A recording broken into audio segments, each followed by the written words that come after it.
Hello everyone, welcome to my first ever long-form YouTube video. Today we're going to be taking a look at the Tengwei / Baiwei / walingc Weapon Master third-party version of Studio Series number 15 Ironhide. And the way I found out that walingc was Baiwei and Tengwei was I got bored. Just give me a sticker on the box that says walingc. You peel it back, and boom, it's just Baiwei. Another really good third-party company, though. So because the original Ironhide from Studio Series was really expensive, I decided to opt for the third-party version. And honestly, doesn't disappoint. I got this dude off Amazon for like around 46, 47 bucks. And he's really worth it. So right away when you open the box, there's the plastic that they packaged him in. And just open him up. Boom, there's him with his very nice looking guns. You peel this off, and there's the actual figure. We'll take a look at him in a minute though, because he also has this really cool bag of accessories. In the bag, you can kind of just dump it out like this. Hey, 1 minute. The instructions don't seem to work.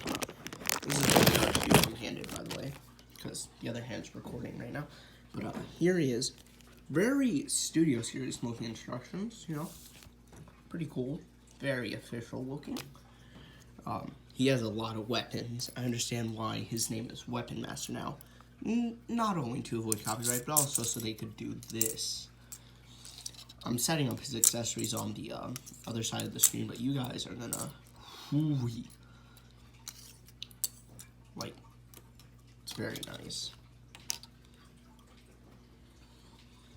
He also comes with alternate parts so you can complete his truck mode more thoroughly, along with his original 2 cannons, and his Studio Series appearing instructions. Oh, my bad. Studio Series number 14 Ironhide, not number 15. So ignore that, please. But he comes with this replacement part, these 2 parts for his truck mode, and then this part to cover up the gap. You'll see what I mean later. We're just going to brush these to the side for now. And take a look at the actual figure. Right out of the box, you can see he has these very detailed cannons. There, the camera's focused on them. They both look very nice. You'll notice this barrier piece though. You can just take that off so that they can actually hook up to the arm. Stopped recording for a second, that got hard, but here he is. Cannon without the piece that hooks up to his other arm. Here's his other cannon / grenade launcher. I believe this is the Transformers Dark of the Moon Ironhide. You guys can correct me in the comments if I'm wrong. But there's just 2 cannons. Now for the man himself, Ironhide. Honestly, I love this thing. He looks very clean for a third-party Transformer. He does have that early Studio Series feel, where they were trying to figure out the balance between robot and vehicle mode. But I love Ironhide, so I decided to get it. You can see this Ironhide's head scan appears to be winking / blinking. But if you tilt him up, you get a very nice flash of some very, let the camera focus a minute, some very blue eyes. Alright, let's give him his weapons. If you'll notice, there are pegs in his arms that are right there at his elbow joint. You just grab the cannon of your choice, and you just kind of, if it will work, come on, there we go, boom. They both can click in to his respective arms. I chose the movie accuracy version for the way I set my cannons up. And, 1 minute, I have to set this down and stop recording so I can actually, hook his cannons up. Then like this, like that, click, click, lifting the camera back up, and boom, movie accurate Ironhide with his cannons. I gotta say, this dude looks amazing. For 45 bucks, I would say you should get him, but wait, I won't get that far in yet. We still have to talk about posability and certain glaring issues with the figure. So, on that note, here's the segue to posability. Ball joint at the head can move up really far and down pretty far. Also, every ball joint can swivel. Mostly. There are certain figures that we won't talk about. For his arms, he has this, I don't know if you can see it, but there's a swivel there. The arms can bend backwards as well as move forward and move backwards. Pretty nice bend at the elbow, along with a pretty good swivel there. Then the hands are also swivels. Then, sadly, no waist swivel. It's a very common problem with the earlier Studio Series figures, but we love them anyways. Leg moves backward that much and moves forward about this much. Legs can also move not very far out, but it's more than nothing, so you can take it and get your pose with that. There's a bend at the knee, thigh swivels, which are on a lot of Studio Series figures. Very happy that Hasbro decided to give them that. Then there is the ankle pivot. It's a decent pivot, so you can get him in some pretty nice poses. So, that was his whole, posability gimmicks. Overall, really good posability, even for, 15, 16-year-old figure. Because this dude's based off, I think, the first movie mold, but with a little bit of update. He also has a die-cast metal piece in his chest. I don't know if you can see it, but it's this one right here. It's a lot colder than the rest of his body. It's also a lot heftier. But, yeah, now I guess for his transformation, this is not going to be fun to film. I'm going to have to switch the angle of which I'm recording this at. Alright, before we do all that, here's some size comparisons. Here he is next to the Studio Series number 100 bump. Forgot to do that. Just going to push those in real quick. Here he is next to the Studio Series number 100 Bumblebee. As you can see, he scales pretty decently with the Nightverse bots too. Next up, let's get him out of here. We have the Baiwei / 10-way / walingc Optimus Prime. As you can see, he scales really well with him too. Next up, we have Megatron, Studio Series Premium Finish. As you can see, he scales really well with the Michael Bay Transformers. I was not expecting that when I got him. I thought he would be too big and too bulky, but he does. Here's Battle Trap from Nightverse. Scales really well. That's the one problem I have with him. His feet. They're small. Anyways. Oh wait, I already did Bumblebee, didn't I? And then Bone Crusher. Nest Bone Crusher from Studio Series. As you can see, he scales really well with a lot of your live action bots, so if you plan on getting him, he will scale really well with them. Alright, now for the transformation. My bad, guys. First, you will need these parts, and you're going to want to discard his arm cannons for this.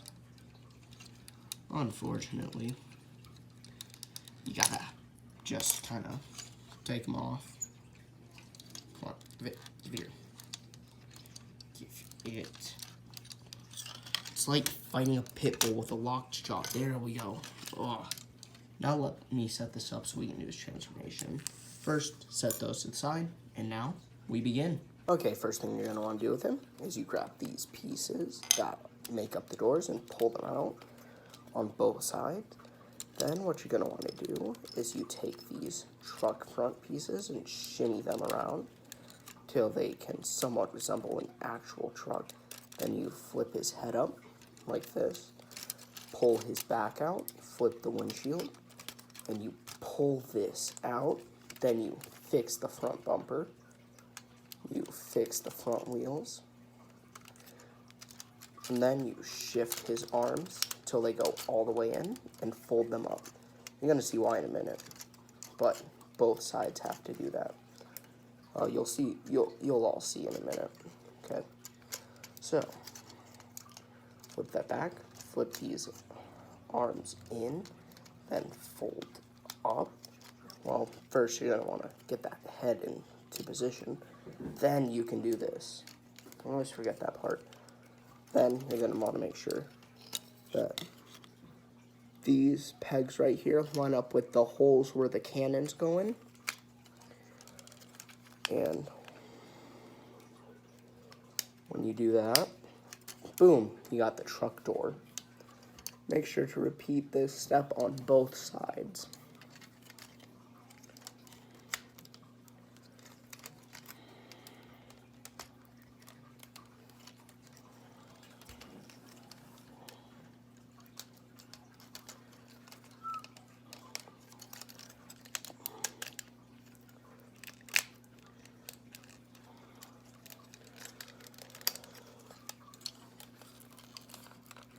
And you're gonna want to shimmy this door. This one's always hard to get, but once it is in there, it's in there solidly. Then you're gonna want to shift the front of the truck and peg them until all these are lined up. Then you gotta work on it.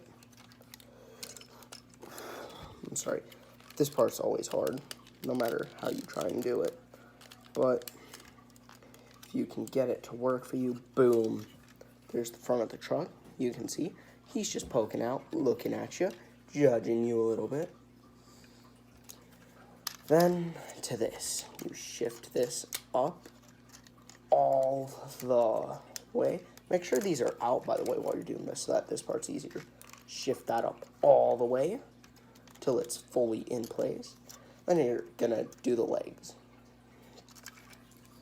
Okay, so with the legs, you pull this out for both sides to make the back headlights. Then you fold these and this at the same time to form that.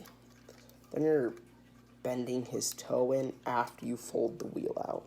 So it looks like this in robot mode. You flip that out, bend the toe all the way in, bend the back part of the heel in like that, and you have a more solid truck. Then you just repeat it on this side. This side's probably going to be the one where you get to see what you actually have to do though, because the other side was facing towards me so that I could double check my handiwork. And boom, you got the back of his truck.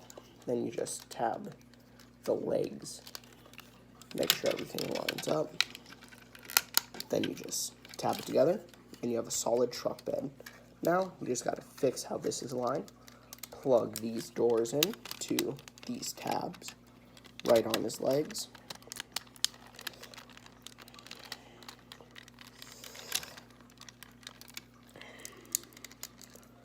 Boom, there's that side.